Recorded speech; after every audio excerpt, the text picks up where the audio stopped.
Informar sobre las causas, consecuencias y medidas adoptadas en relación con los accidentes ferroviarios. Para ello tiene la palabra el presidente del Gobierno, cuando quiera.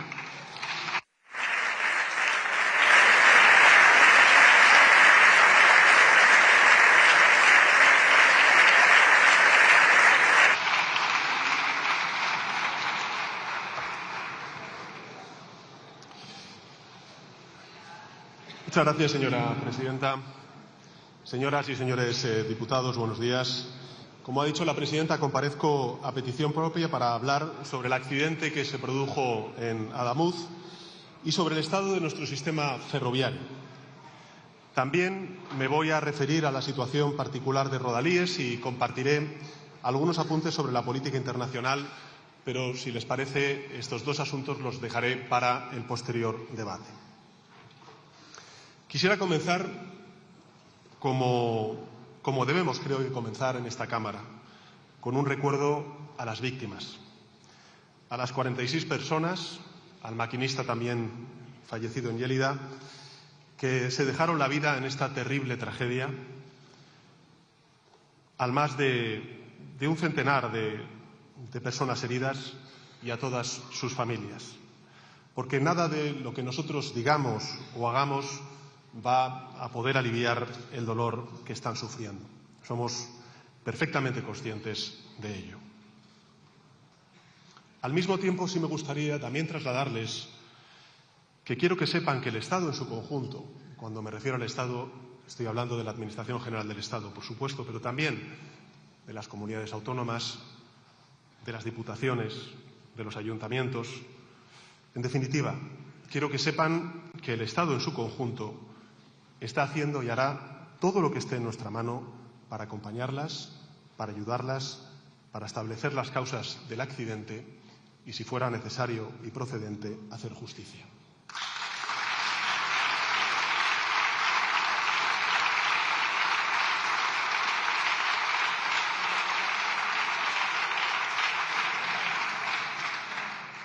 Investigaremos con rigor, informaremos con transparencia. El ministro Puente ha comparecido ya en 2 ocasiones en las Cortes Generales desde el trágico accidente, hoy yo mismo, y tomaremos las medidas necesarias para que accidentes como el que hoy lloramos no vuelvan a repetirse. Señorías, como saben, esta tragedia comenzó el domingo 18 de enero a las 19:43 horas, cuando se produjo el descarrilamiento de los 3 últimos coches del tren Irio número 6189. Ese tren hacía la ruta Málaga-Madrid. A la altura de Adamuz fue donde se produjo esta tragedia. Esos 3 coches invadieron la vía contigua, por lo que desgraciadamente pasaba justo en ese momento otro tren, el Renfe Albia número 2384, produciéndose una terrible colisión entre ambos convoyes.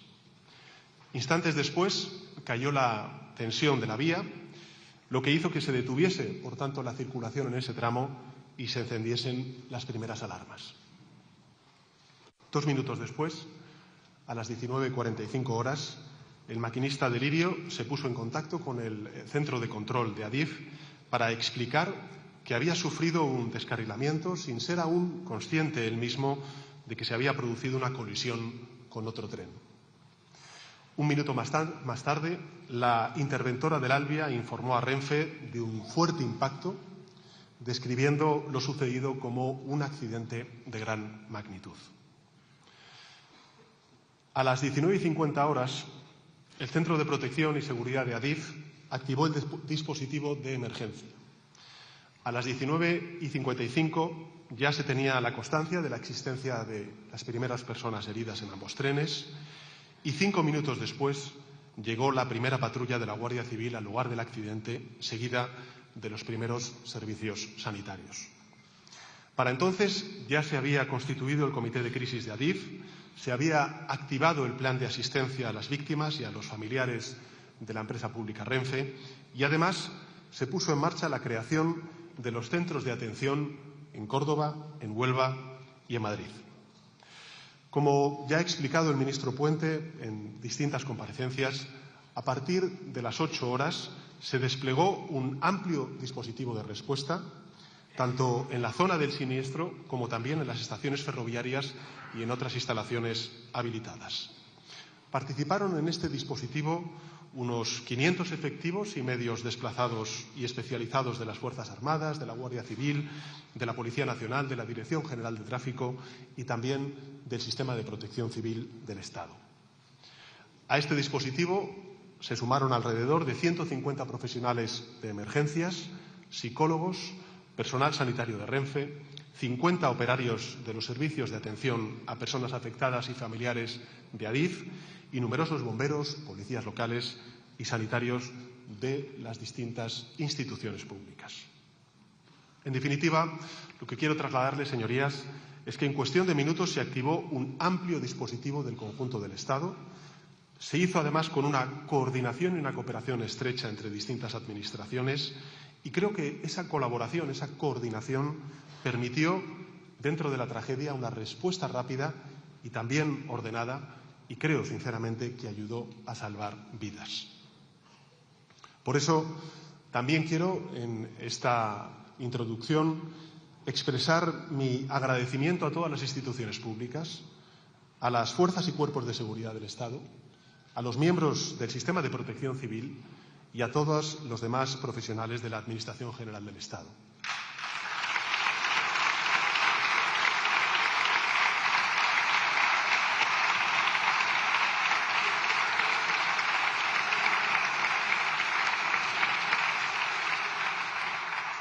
Agradecimiento que, por supuesto, extiendo a la Junta de Andalucía, a la Diputación de Córdoba, al Ayuntamiento de Adamuz y a todos los vecinos de la zona, porque su profesionalidad, su entrega, su generosidad, su solidaridad, su empatía, en definitiva su humanidad, creo que van a quedar fijados en el recuerdo colectivo como un símbolo imborrable de lo grande que es nuestra sociedad, nuestro país, sobre todo y especialmente cuando se producen este tipo de tragedias.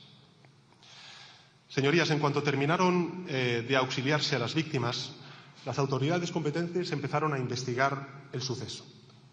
En la misma noche del día 18, un equipo de investigadores de la Comisión Independiente CIAF, la comisión, como saben, encargada de investigar los accidentes ferroviarios, se desplazó al terreno, trabajó junto con la Guardia Civil para preservar las pruebas y realizar las primeras pesquisas. Se tomaron muestras, se hicieron fotos, también mediciones, se trasladaron a los laboratorios de la CIAF varios fragmentos de metros de vía y también varias toneladas de material rodante.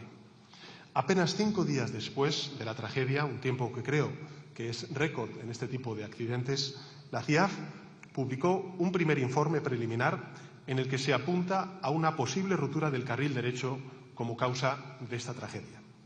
Una rotura que se había producido a la altura de una soldadura realizada unos meses antes durante los trabajos de renovación de la vía. Esta hipótesis se apoya en las muescas detectadas en las ruedas derechas de los coches número 2, número 3, número 4 y número 5 de Lirio y en otros 3 trenes que circularon previamente por ese tramo, en concreto uno de Renfe a las 19:09, 2 de Irio, uno a las 17:21 y el otro a las 19:01 horas. En estos momentos, los técnicos y técnicas de la CIAF están examinando los restos para determinar las causas de esa rotura, al tiempo que se siguen recabando pruebas adicionales, porque efectivamente estamos ante un estudio preliminar y, por tanto, no es concluyente. Lo que sí que puedo trasladarle, por supuesto, a los familiares de las víctimas, a los heridos, al conjunto de la sociedad española, es que en cuanto tengamos esos resultados concluyentes, evidentemente, como hemos hecho desde el principio, las vamos a compartir con el resto de las administraciones públicas y, por supuesto, también con la opinión pública. De forma totalmente transparente e independiente, como se ha venido haciendo, con comparecencias en el Congreso y en el Senado, con ruedas de prensa sin límite de tiempo, como las que ha ofrecido el Ministerio de Transportes y, en concreto, su titular, Óscar Puente. Y una vez sepamos qué ha fallado exactamente, pondremos en marcha las medidas necesarias para que este tipo de tragedias no vuelva a suceder. Mientras tanto, señorías, lo que nosotros podemos hacer es analizar el contexto, informar a la ciudadanía, facilitar el trabajo a los técnicos Pero lo que no podemos hacer es especular, no podemos desinformar y tampoco podemos utilizar esta tragedia para crispar. De entrada, creo que es necesario hablar del estado de la vía y también de las inspecciones realizadas antes del accidente. Como saben, el siniestro se produjo en una infraestructura que fue renovada de forma integral el pasado año, en el año 2025, con una inversión concreta de 780 millones de euros. En estas semanas se ha intentado generar confusión en torno a este concepto, el concepto de renovación integral de la vía, que, como ha explicado en muchas ocasiones ya el ministro Puente, no implica la sustitución completa de todos los elementos, como podría, por ejemplo, pensarse fuera del ámbito técnico. Y creo que la analogía puede servir también a aquellas personas que a lo mejor estén escuchando o siguiendo esta comparecencia si lo llevamos a un término mucho más coloquial. Del mismo modo que no significa renovar íntegramente una vivienda el demolerla y construirla desde cero, cuando se reforma esa vivienda. Según la Agencia Europea del Ferrocarril, y me parece bien importante también hacer esta referencia, según la Agencia Europea del Ferrocarril, una renovación de vía es, y cito textualmente, abro comillas, el proceso planificado de sustitución de aquellos componentes que han alcanzado o superado la vida útil con el objetivo de mantener o devolver la infraestructura a condiciones seguras y fiables para la circulación de los trenes. Cierro comillas. Se trata, por tanto, señorías, de un procedimiento absolutamente habitual, plenamente normalizado con el ámbito ferroviario, alineado también con los estándares técnicos y de seguridad, tanto nacionales como europeos e internacionales. La renovación, por tanto, que nos ocupa se completó en junio del año 2025, afectó tanto a la infraestructura, y por tanto estamos hablando de la plataforma, de las estructuras, de los túneles, como también a la propia vía, es decir, a los desvíos, a las traviesas, al balasto y también a los carriles. En el tramo concreto, además, que nos ocupa del accidente, se ejecutaron 3 contratos. Uno para la mejora integral de la infraestructura, otro para la renovación de los desvíos de Adamuz y un tercero para la implantación del Sistema Europeo de Gestión de Tráfico Ferroviario, con una inversión conjunta superior nada más y nada menos que a los 180 millones de euros. Por tanto, quiero dejar algo muy claro. Esta renovación se ha llevado a cabo conforme a los más altos estándares de calidad por empresas punteras a nivel mundial y ha superado todas las inspecciones técnicas exigidas por la normativa vigente. Y me gustaría, además, señorías, para tranquilidad de ustedes y también del conjunto de la sociedad española, cuáles son esas inspecciones. Concretamente, se inspeccionaron, en primer lugar, las 114 soldaduras del tramo mediante controles visuales, pruebas geométricas y también ensayos por ultrasonidos. En segundo lugar, se realizaron comprobaciones geométricas de la vía en 2 ocasiones, en concreto los días 8 de septiembre y 13 de octubre de 2025, como ya ha explicado el ministro Puente, para verificar que la alineación, el nivel y el ancho se mantenían dentro de los márgenes de seguridad. Y, en tercer lugar, se llevaron a cabo 5 auscultaciones dinámicas entre junio y noviembre del año 2025 que permiten evaluar el comportamiento de la vía en condiciones reales de circulación. Finalmente, 2 aspectos más que me parece importante subrayar. Se acometieron una auscultación por ultrasonidos el 10 de septiembre de 2025 y una inspección técnica de los desvíos el 7 de enero del año 2026. Finalmente, se hicieron 13 operaciones de bateo de la vía, la última de ellas, señorías, el 6 de noviembre de 2025, como parte del mantenimiento ordinario para asegurar la estabilidad de la infraestructura. El resultado de todo ello, señorías, como he dicho anteriormente, es que se detectaron únicamente 4 incidencias en este tramo. Ninguna de ellas, como ha dicho en muchas ocasiones el ministro Puente cada vez que ha tenido ocasión de comparecer, ninguna de ellas estaba relacionado con el estado de la vía. Y todas fueron resueltas conforme al procedimiento estándar. ¿Qué significa esto, señorías? Pues que la vía cumplía rigurosamente todos los protocolos de mantenimiento y de control establecidos por las autoridades españolas y europeas. Es probable que una de las lecciones que todos y todas acabemos extrayendo de esta terrible tragedia es que esos protocolos, evidentemente, no son infalibles, por lo que hemos sufrido, que los estándares de calidad y pruebas de control que los integran tienen que ser ampliados y también mejorados. Y si es así, tengan por seguro que, desde luego, el Gobierno de España será el primero en reforzarlos siguiendo las indicaciones que hagan los expertos, para evitar que un episodio similar pueda volver a suceder en nuestro país. Pero, dicho esto, señorías, me parece también importante, igual de importante, no desinformar a la sociedad ni generar miedo diciendo que nuestro sistema ferroviario es decadente o inseguro, porque sencillamente eso no es cierto.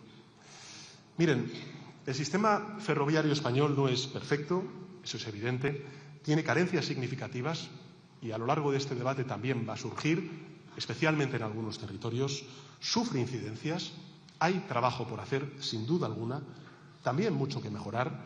En eso podemos estar todos con distintas intensidades más o menos de acuerdo. Pero me parece importante también compartir con los ciudadanos, al calor de este debate, tres cosas fundamentales. La primera de ellas es que, a pesar de los problemas que tenga el sistema ferroviario en nuestro país, nuestro sistema es uno de los mejores del mundo. Repito, es uno de los mejores del mundo.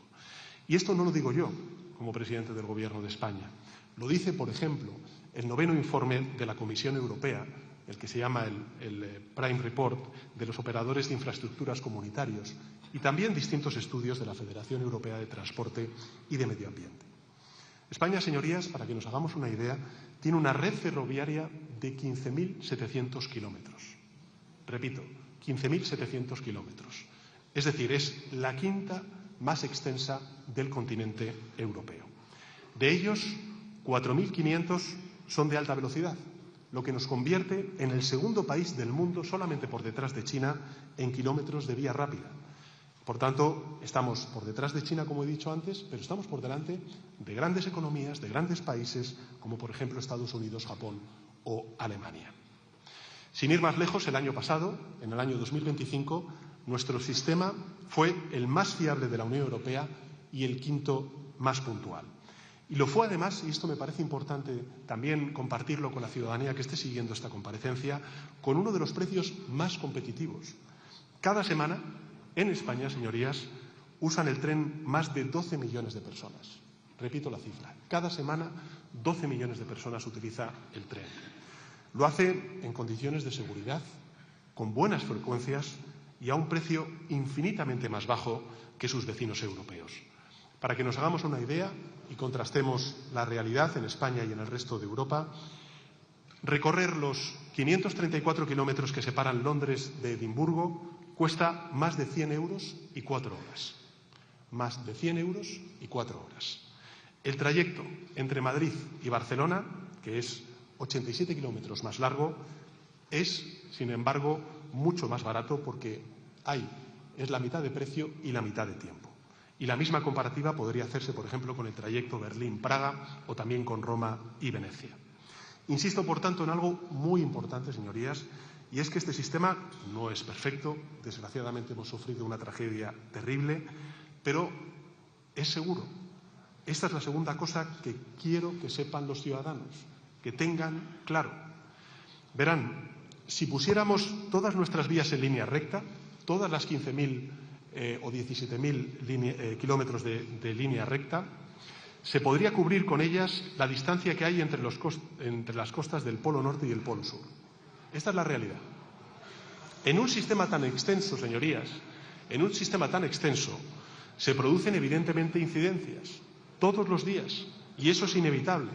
Hay animales que cruzan las vías, hay árboles que caen, hay piezas que se averían, hay maquinistas también que enferman, hay problemas que se derivan de la emergencia climática, que afecta cada vez con más fuerza y recurrencia a nuestras infraestructuras, como por desgracia estamos viendo en estas últimas semanas, producto de las sucesivas borrascas que están azotando la península ibérica.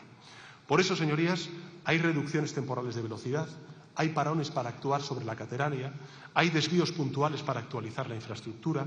Todo esto, señorías, es una molestia, sin duda alguna, pero no son anomalías, no son disfuncionalidades. Al contrario, son parte del funcionamiento normal de un sistema complejo y permanentemente supervisado. En definitiva, lo que quiero decir con esto, señorías, es que es la prueba de que el sistema detecta, actúa y corrige. Por eso, cuando se producen accidentes como el de Adamuz, lo que tenemos que hacer es investigar, aprender también de él y, por tanto, también tomar medidas y actuar en consecuencia, para que aquello que provocó esta tragedia no vuelva a ocurrir y para que el sistema sea cada día mejor. El Gobierno está comprometido a hacerlo, señorías, está comprometido a que España tenga uno de los mejores sistemas ferroviarios del mundo y es importante notar que este compromiso no empieza a partir del accidente, de la tragedia, en absoluto. Lleva vigente desde hace muchos años y es también algo que me gustaría compartir con los ciudadanos. Este es el tercer mensaje que me gustaría trasladarles también a sus señorías. Miren, como consecuencia de la tragedia, y desgraciadamente ya es recurrente cada vez que hay una crisis, se han lanzado muchos bulos a lo largo de este último mes. Uno de los más recurrentes es que el accidente se ha producido porque el Gobierno ya no invierte en mantenimiento y solo lo hace en bonos de transporte.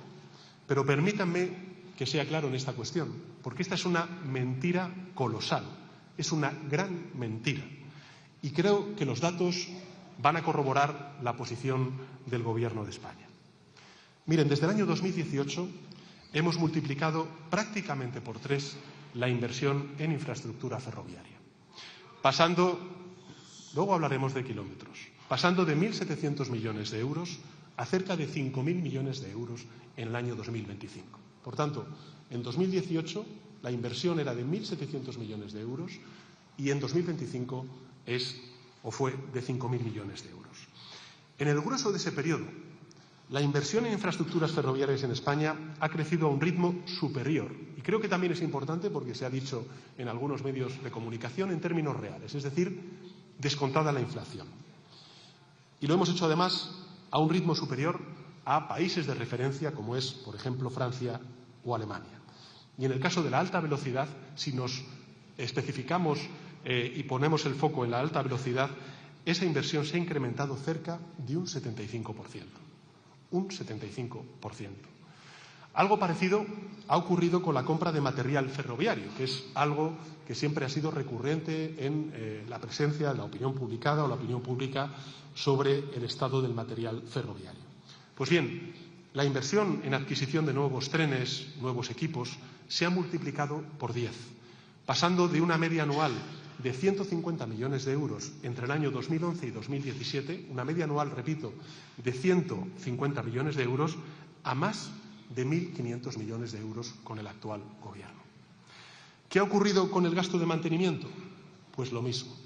Desde 2018, este gasto de mantenimiento de la vía ferroviaria se ha aumentado en un 54%. Y el mantenimiento por kilómetro de vía, que es lo que se espetaba por parte de alguna de sus señorías, el mantenimiento por kilómetro de vía ha pasado de los 46.000 euros con la administración de Mariano Rajoy a más de 71.000 euros y, por tanto, un aumento superior al 50%, tanto en términos absolutos como también en kilómetro circulado. Incluso si tenemos en cuenta la inflación, el aumento de los costes de materiales que, por supuesto, ha habido durante todos estos años, comprobamos que el Gobierno de España dedica un 26% más a mantener la red ferroviaria que lo que dedicó la anterior administración del Partido Popular. De hecho, nuestro gasto en renovación y mantenimiento por kilómetro de vía está también por encima de la media europea. Y creo que esto es importante reseñarlo. ¿Qué quiero decir con todo ello, señorías? Que no engañemos a la ciudadanía. Entre 2012 y 2018, la inversión en infraestructura ferroviaria se redujo a la mitad.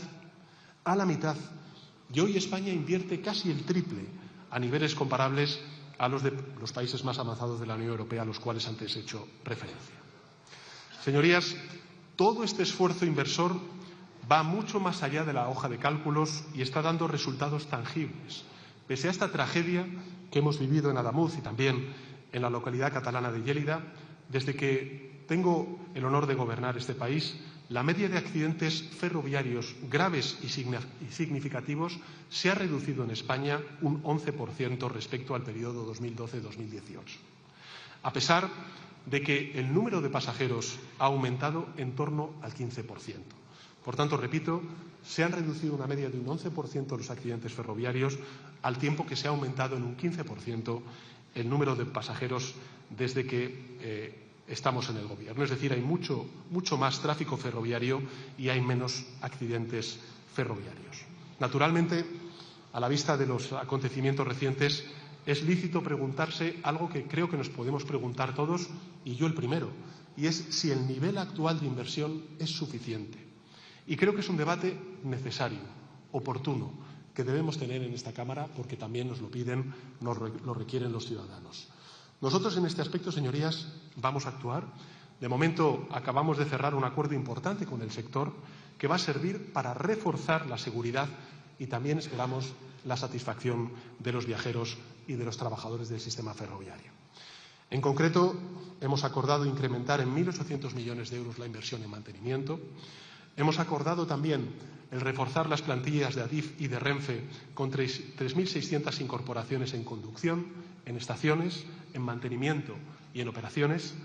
Vamos a garantizar unas tasas de reposición no inferiores al 115% en los presupuestos generales del Estado y vamos a fortalecer la Agencia Estatal de Seguridad Ferroviaria con 50 profesionales adicionales para que pueda ejercer mejor sus tareas de inspección en la red. Y vamos a crear un comité para la armonización y coordinación en la gestión compartida de la seguridad, un grupo de seguimiento de limitaciones temporales de la velocidad y también de la infraestructura y otro grupo de alertas meteorológicas como consecuencia de la realidad climática que tenemos cada vez más grave. Estas medidas, como saben, han sido pactadas con los grandes sindicatos del sector y si cuando concluyan sus investigaciones los expertos y las expertas de la CIAF nos dicen que necesitamos hacer más, lo haremos, señorías. La ciudadanía, también ustedes, pueden estar seguros de ello.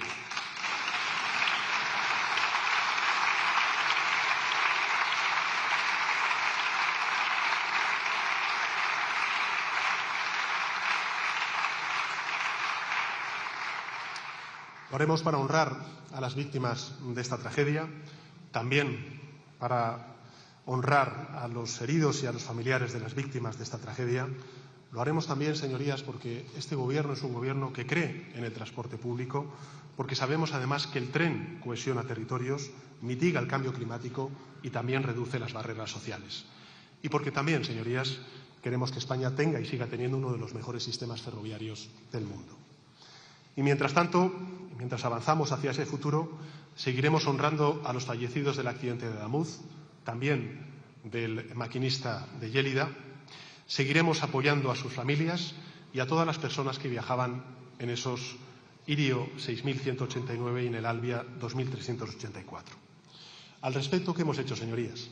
Bueno, como saben, el pasado 27 de enero el Consejo de Ministros aprobó un Real Decreto Ley para adelantar hasta 20 millones de euros en indemnizaciones y seguros de accidente que establece y que garantiza también la protección laboral de personas trabajadoras, las personas trabajadoras afectadas, evitando cualquier perjuicio derivado del accidente. También, como saben, hemos puesto en marcha unidades de acompañamiento físico, también psicológico para las víctimas, y una oficina de integral para facilitar la gestión de ayudas junto con canales preferentes en el sistema de la seguridad social. Y hoy mismo ha entrado en vigor un Real Decreto que aprobamos ayer mismo, también para proteger a los viajeros, impidiendo a las empresas de movilidad disparar, como están haciendo, sus tarifas en contextos de emergencia. En definitiva, señorías, quiero, por supuesto, dirigirme a las víctimas y a sus familiares. El Gobierno va a estar del lado de ellas, hoy, mañana y el tiempo que haga falta. Las vamos a acompañar y las vamos a ayudar en todo lo que podamos, también en su dolor, que es un dolor que compartimos.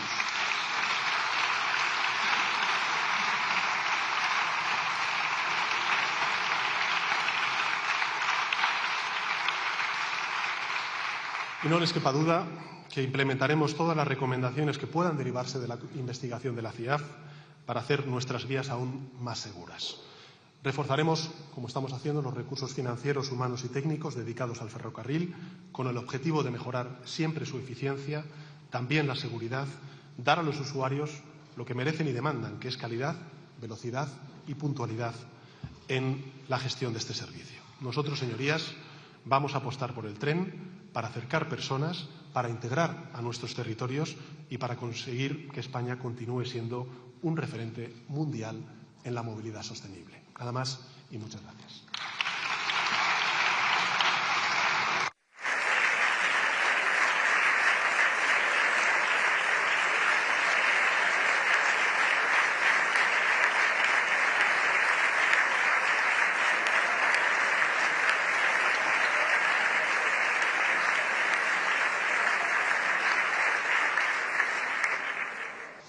Muchas gracias, señor presidente. A continuación intervendrán los representantes de los grupos parlamentarios. En primer lugar, por el Grupo Parlamentario Popular, tiene la palabra el señor Núñez Feijóo. Cuando quiera.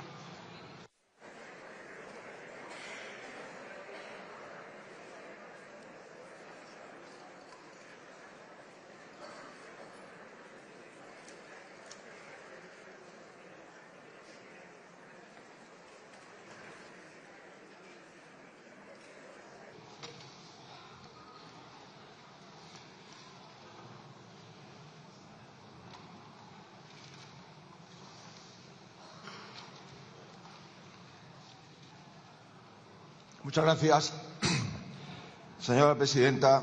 Muchas gracias, alcaldesa de Huelva. Gracias por su presencia. Empiezo recordando a los 47